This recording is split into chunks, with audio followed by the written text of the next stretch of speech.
As we've already mentioned, the Yangtze Estuary No. 2 was most likely a wooden, flat-bottomed trading vessel, or a sand junk. Now, finding a sand junk in the waters near Shanghai is not exactly a huge surprise, as there were literally thousands of these ships going up and down the east coast of China for hundreds of years. In fact, these ships are such an intrinsically important part of Shanghai that they were included in the city's emblem. Flat-bottomed, wooden sand junks were used to transport grain to the north as far back as the Yuan dynasty. After the ban on maritime transport was lifted in 1684, the North Ocean route that connected Shanghai to northern China became the busiest route for these ships, with an annual cargo throughput estimated at about 700,000 tons. The trading vessels would carry cotton from the south, also some manufactured goods such as tonics and spices to the north. These vessels also delivered cargo such as Japanese metal lacquerwares, soybeans, and soybean oil from the north to the south.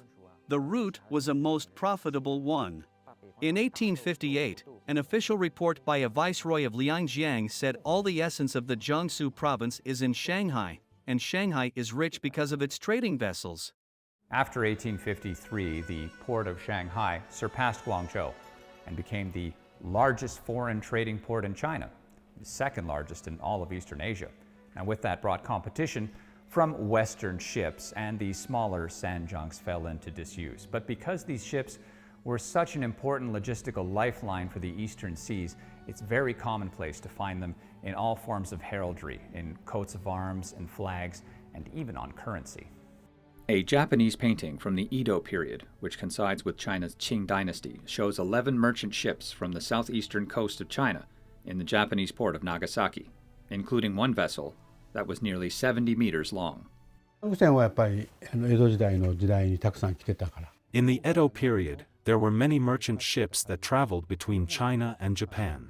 They bought copper from Japan, which was abundant in Japan at that time, and brought it back to China where they used it to make coins. There were 198 ships at the most, and then the number gradually decreased, only 10 ships a year. The most common product shipped from China to Japan was sugar.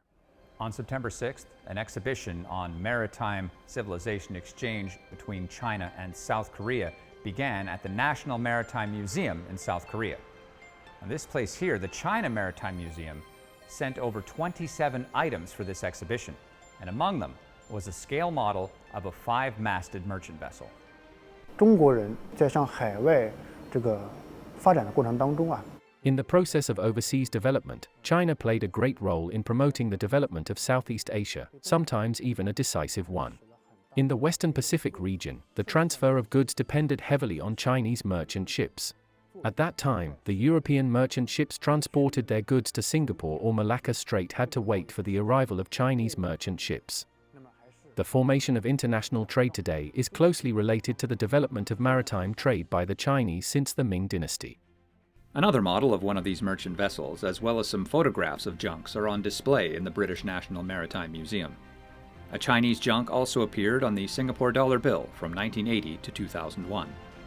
Although the sand junks are no longer sailing the seas of East Asia, bringing goods across vast expanses of open ocean and delivering them to inland river ports, the efforts put into the recovery of Yangtze Estuary No. 2 are an example of the importance the city of Shanghai places on its history as a center of trade. Today, Shanghai is one of the central hubs of the Belt and Road Initiative, and the Port of Shanghai is the largest shipping port in the world.